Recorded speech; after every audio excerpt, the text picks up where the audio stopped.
തിരുവനന്തപുരത്ത് ഞാൻ താമസിക്കുന്ന ഔദ്യോഗിക വസതിക്ക് നേരെ ഇന്ന് രാവിലെ യൂത്ത് കോൺഗ്രസിൻ്റേത് എന്ന് പറഞ്ഞുകൊണ്ട് കുറേ ആളുകൾ വന്ന് അതിക്രമം നടത്തിയിരിക്കുകയാണ്. ഞാൻ താമസിക്കുന്ന വീടിന്റെ ഗേറ്റ് ഇളക്കി, അതോടൊപ്പം അവിടെ നിൽക്കുന്ന ഗാർഡിനെ ആക്രമിക്കുകയുമുണ്ടായി. എന്തിനാണ് എൻ്റെ വീടിന് നേരെയും എനിക്ക് നേരെയും യൂത്ത് കോൺഗ്രസ് ആക്രമണം നടത്തുന്നത്? എന്തിനാണ്? ഞാൻ മാധ്യമപ്രവർത്തകരോട് ചോദിക്കുകയാണ്, എന്തിനാണ് അവർ നടത്തുന്നത്?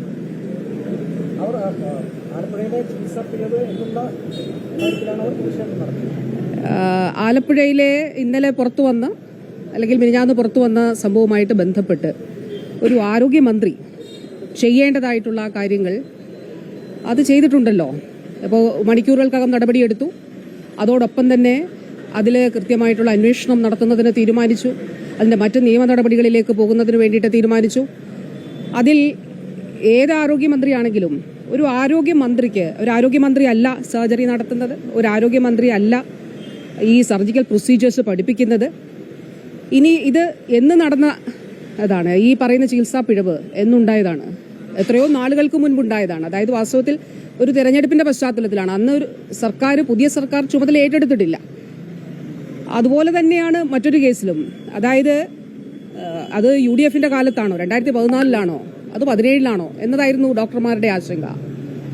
അപ്പോൾ ഇത് കേരളം കേൾക്കട്ടെ, ഇത് കേരളം കേൾക്കണം എന്നുള്ളതാണ്. ഇത് VD സതീശന്റെ നേതൃത്വത്തിൽ നടന്ന അതിക്രമമാണ്. VD സതീശന്റെ നിർദ്ദേശത്തിന്റെ അടിസ്ഥാനത്തിൽ നടന്ന ആക്രമണമാണ്.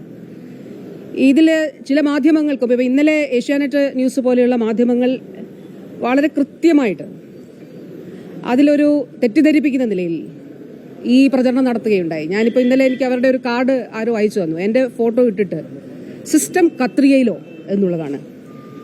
ഈ ഒരു രീതിയിലുള്ള തെറ്റായിട്ടുള്ള പ്രചരണം നടത്തി ആളുകളെ തെറ്റിദ്ധരിപ്പിക്കുന്നതിന് വേണ്ടിയിട്ടുള്ള ബോധപൂർവമായിട്ടുള്ള ശ്രമവും നടക്കുന്നുണ്ട്. അപ്പോൾ ഏത് തരത്തിലുള്ള ചികിത്സാ പിഴവാണെങ്കിലും അത് ഒരു തരത്തിലും അംഗീകരിക്കുന്നതല്ല. അതിൽ കൃത്യമായിട്ടുള്ള നടപടി സ്വീകരിക്കും. ഈ രണ്ട് വിഷയങ്ങളുമായിട്ട് ബന്ധപ്പെട്ടാണെങ്കിൽ അതിൽ ഗവൺമെന്റ് സ്വീകരിക്കേണ്ടതായിട്ടുള്ള നടപടികൾ സ്വീകരിച്ചിട്ടുണ്ട്. ഈ കാലഘട്ടത്തിൽ ഉണ്ടായിട്ടുള്ള മറ്റൊരു ഇതേപോലെ സമാനമായിട്ടുള്ളൊരു സംഭവമുണ്ട്. മസ്കിറ്റോ ഫോർസെപ്സ് വെച്ചിട്ടുള്ളൊരു സംഭവം. അതൊരു സ്വകാര്യ ആശുപത്രിയിലാണ്. അത് ഹരിപ്പാടിനടുത്തുള്ള കരുവാറ്റയിലുള്ള ഒരു സ്വകാര്യ ആശുപത്രിയിൽ നടന്നൊരു സംഭവമാണ്. അവിടെ ഇതേപോലെ മസ്കിറ്റോ ഫോർസെപ്സ് അതിൽ ഒരു യുവതിയുടെ വയറ്റിനുള്ളിൽ വെച്ചപ്പോൾ അത് സ്വകാര്യ ആശുപത്രിയിലാണ്. അവിടെ നിന്ന് വണ്ടാനം മെഡിക്കൽ കോളേജിൽ വന്ന് വണ്ടാനം മെഡിക്കൽ കോളേജിലെ ഗൈനക്കോളജിസ്റ്റാണ് അത് പുറത്തെടുത്തത്. ഒരാൾക്കും ഒന്നും ശബ്ദിക്കാനില്ല. അപ്പൊ ഇവിടെ എന്തുകൊണ്ടാണ് ഈ അതിക്രമം നടത്തുന്നത്? അതായത് അടുത്ത തിരഞ്ഞെടുപ്പിൽ കോൺഗ്രസിന് ദയനീയമായ പരാജയം കേരളത്തിൽ ഉണ്ടാകുമെന്നുള്ള ബോധ്യം അത് അവരോട് ആദ്യം പറഞ്ഞത് കനകോലുവാണ്. കനകോലു പറഞ്ഞിരിക്കുന്നു, സർക്കാരിനെതിരെയുള്ള ഒരു വികാരമില്ല, ഒരു സർക്കാർ വിരുദ്ധ വികാരമില്ല എന്ന അവരുടെ തന്നെ ഉപദേഷ്ടാവ് അവരോട് പറഞ്ഞിരിക്കുന്നു. അപ്പോ ഏത് വിധേനയും നീചമായ മാർഗങ്ങളിലൂടെ അതിക്രമം നടത്തി എങ്ങനെയും മുന്നോട്ട് പോകുന്നതിന് വേണ്ടിയിട്ടുള്ള കോൺഗ്രസിന്റെ ഹീനമായിട്ടുള്ള ശ്രമമാണ് ഇവിടെ നടന്നുകൊണ്ടിരിക്കുന്നത്. ഞാൻ പറയട്ടെ, അപ്പോ അതിന്റെ ഭാഗമായിട്ടാണ്, അല്ലെങ്കിൽ ഞാൻ താമസിക്കുന്ന വീടും എനിക്കുമെതിരെ നടന്ന ഒരു ആക്രമണം അത് എന്തിനു വേണ്ടിയിട്ടാണ്? വാസ്തവത്തിൽ എന്തിനു വേണ്ടിയിട്ടുള്ളതാണ്? പ്രൈവറ്റ് ആശുപത്രികളിൽ വളരെ നല്ലതാണ് എന്ന് വരുത്തി തീർക്കുകയും, അപ്പൊ പ്രൈവറ്റ് ആശുപത്രിയിലാണെങ്കിലും ഗവൺമെന്റ് സംവിധാനങ്ങളിലാണെങ്കിലും, ഞാൻ ഈ സ്വകാര്യ ആശുപത്രിയിലെ സംഭവം ചൂണ്ടിക്കാണിച്ചത് അവിടെ ഒരാളെയും ഞാൻ കണ്ടില്ലല്ലോ. അവിടെ ആംബുലൻസ് അയച്ചവരെയും കണ്ടില്ല, അവിടെ പ്രതികരിച്ചവരെയും കണ്ടില്ല, അവിടെ യൂത്ത് കോൺഗ്രസിനെ കണ്ടില്ല, അവിടെ ഒരു തരത്തിലുള്ള, അതായത് സർക്കാർ സംവിധാനങ്ങൾ അപ്പാടെ തകർച്ചയിലാണെന്ന് വരുത്തി തീർത്ത് കേരളത്തിലെ സ്വകാര്യ കുത്തകകളെ, കേരളത്തിലേക്ക് വന്ന് ഇൻവെസ്റ്റ് ചെയ്തിരിക്കുന്ന കുത്തകകളെ സഹായിക്കുന്നതിന് വേണ്ടിയിട്ടുള്ള, ആരോഗ്യ മേഖലയിൽ ഇൻവെസ്റ്റ് ചെയ്തിരിക്കുന്ന കുത്തകളെ സഹായിക്കുന്നതിന് വേണ്ടിയിട്ടുള്ള നിലപാടാണ് VD സതീശനും കൂട്ടരും എടുത്തിരിക്കുന്നത് എന്നുള്ളത് വളരെ കൃത്യമായിട്ടുള്ളൊരു കാര്യമാണ്. ഇനി ആര് തെറ്റ് ചെയ്താലും അതിൽ മുഖം നോക്കാതെ നടപടിയെടുക്കും. അത് സർക്കാർ സംവിധാനത്തിൽ അതിന് സംവിധാനങ്ങളുണ്ട്.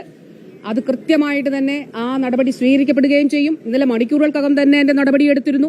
ഇപ്പോൾ ഈ കാലഘട്ടത്തിൽ ഇപ്പോൾ 5 വർഷങ്ങൾക്കിപ്പുറം ഈ സംഭവം പുറത്ത് എത്തുമ്പോൾ, അല്ലെങ്കിൽ ഇത് കണ്ടുപിടിക്കുമ്പോൾ, അത് ഗവൺമെന്റ് എന്നുള്ള നിലയിൽ ഗവൺമെന്റ് അതിൽ സ്വീകരിക്കാനുള്ള നടപടികൾ സ്വീകരിച്ചു. അത് ഇനിയും സ്വീകരിക്കും. അത് പൂർണ്ണമായിട്ടില്ല, ഇത് പോലീസിലേക്ക് കൈമാറും, നിയമ നടപടികൾ സ്വീകരിക്കും.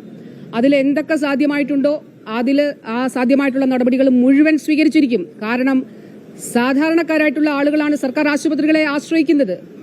അപ്പോൾ ആ ആളുകളെ സംബന്ധിച്ചിടത്തോളം സർക്കാർ സംവിധാനങ്ങൾ അത്ര രീതിയിൽ മെച്ചപ്പെടുത്തി മുന്നോട്ട് കൊണ്ടുപോകാനാണ് ശ്രമിക്കുന്നത്. ഇപ്പോൾ നമ്മൾ നിൽക്കുന്നത് പത്തനംതിട്ടയിലല്ലേ.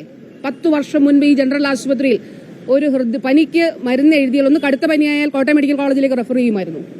ഇന്നിത് സൂപ്പർ സ്പെഷ്യാലിറ്റി ഹോസ്പിറ്റലാണ്. 8000-ലധികം ആൻജിയോപ്ലാസ്റ്റികളാണ് ഈ ജനറൽ ആശുപത്രിയിൽ ചെയ്തിട്ടുള്ളത്.